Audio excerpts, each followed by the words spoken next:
चुनाव आया, धर्म आया। केजरीवाल ने मोदी को देश की अर्थव्यवस्था सुधारने का नुस्खा बताया। केजरीवाल ने कहा नोट पर लगाई जाए लक्ष्मी गणेश की फोटो, तो किसी ने कहा अल्लाह, जीसस, बुद्ध और महावीर भी लगनी चाहिए। कोई चाहे नोट पर शिवाजी महाराज, कोई सावरकर की फोटो, तो कोई मांगे भीमराव अंबेडकर की तस्वीर। किसी ने कहा मोदी की फोटो लगनी चाहिए, तो किसी ने दिया केजरीवाल का फोटो लगाने का प्रस्ताव। नोटों पर लक्ष्मी गणेश की फोटो लगनी चाहिए या नहीं, ये बहस का विषय है, लेकिन समय के साथ बदले भारतीय रुपयों के बारे में जानना आपके लिए बेहद जरूरी है। पैसों की महिमा अपरंपार है। जिसके पास है वो मालामाल, जिसके पास नहीं है वो कंगाल। पैसों की ताकत से ही अमीर गरीब का फर्क आंका जाता है। पैसों की हालात से ही देश की अर्थव्यवस्था तय होती है। जीडीपी, महंगाई, विकास दर सब इसी पर निर्भर करता है। इकोनॉमी का अंदाजा भी लगाया जाता है और यही इकोनॉमी किसी भी देश का सियासी हालात तय करते हैं। भारत में भी इन दिनों अर्थव्यवस्था पर सियासी पारा हाई है, लेकिन अलग एंगल से। एंगल ये कि देश की अर्थव्यवस्था को सुधारने के लिए नोटों पर गांधी जी के साथ मां लक्ष्मी और भगवान श्री गणेश का फोटो लगाया जाए। और ये नुस्खा बताया है दिल्ली के सीएम अरविंद केजरीवाल ने। केंद्र सरकार से, प्रधानमंत्री जी से अपील है, भारतीय करेंसी के ऊपर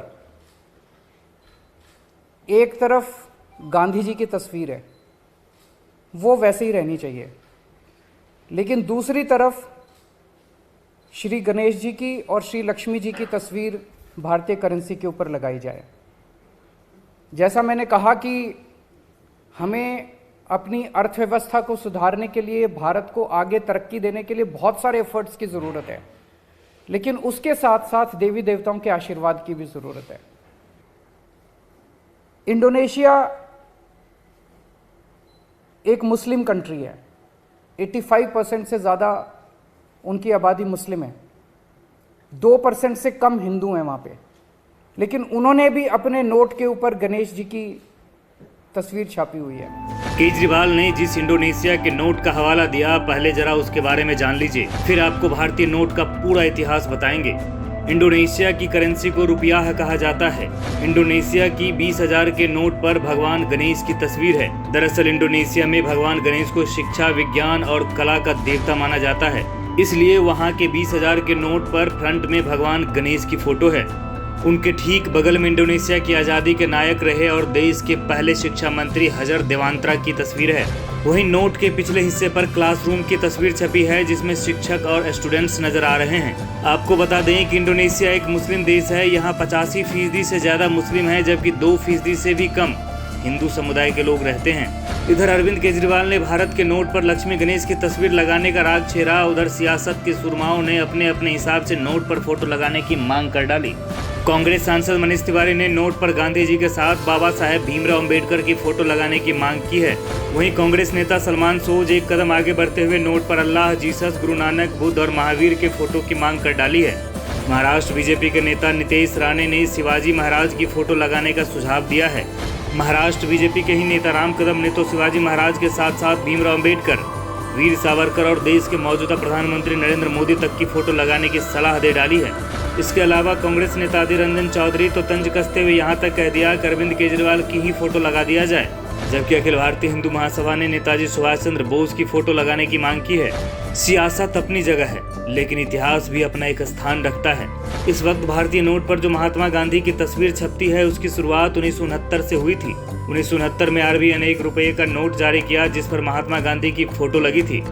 ऐसा महात्मा गांधी के जन्म शताब्दी वर्ष के उपलक्ष्य में किया गया था। इसके 18 साल बाद सन 1987 में महात्मा गांधी की फोटो वाले 500 के नोट जारी किए गए थे और सन 1996 में सभी नोटों पर महात्मा गांधी की फोटो छापी गई, जो अब तक जारी है। अब जरा ये भी जान लीजिए कि इस वक्त जो भारतीय नोट चलन में है, उसमें गांधी जी के अलावा और किस किस की तस्वीर छपती है। 1 रुपये के नोट पर पिछले हिस्से में सागर सम्राट ऑयल रिग की तस्वीर छापी जाती है।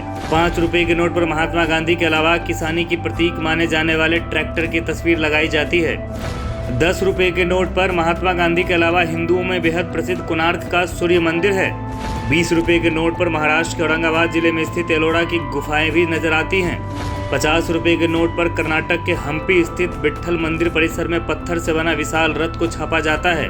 100 रुपए के नोट पर गुजरात के पाटन गांव में सरस्वती नदी के किनारे 11वीं सदी में बनी रानी की बाव यानी बावड़ी की तस्वीर लगाई जाती है। जबकि 200 रुपए के नोट पर मध्य प्रदेश में स्थित बौद्ध धर्म की ऐतिहासिक धरोहर सांची का स्तूप भी है, जिसे सम्राट अशोक ने बनवाया था। 500 रुपए के नोट पर मुगल काल में बनवाए गए लाल किले की तस्वीर भी छापी जाती है। वहीं 2000 रुपए के नोट के पिछले हिस्से पर मंगलयान की तस्वीर भी लगाई जाती है। यानी 10, 20, 50 और 100 रुपए के नोट में जो ऐतिहासिक धरोहरें दिखती हैं वे सभी यूनेस्को की विश्व धरोहर स्थलों की लिस्ट में शामिल है। हालांकि इस बीच केंद्र सरकार ने कई मौकों पर धर्म आधारित सिक्के भी जारी किए। बहरहाल सियासत की चोट अब नोट पर भी पड़ गई है, साथ ही धर्म का तड़का भी लगा है। देखना दिलचस्प होगा कि नोट पर धर्म की लड़ाई कहां तक जाती है। आपको क्या लगता है, देश के नोट पर किसकी तस्वीर लगनी चाहिए? क्या अरविंद केजरीवाल ने जो मांग की है वो जायज़ है? हमें कमेंट कर जरूर बताएं। और हाँ, हमारा ये वीडियो पसंद आया हो तो इसे शेयर करना ना भूलें। साथ ही हमारे पेज को फॉलो और सब्सक्राइब जरूर करें। ब्यूरो रिपोर्ट, न्यूज़ नेपथ्य।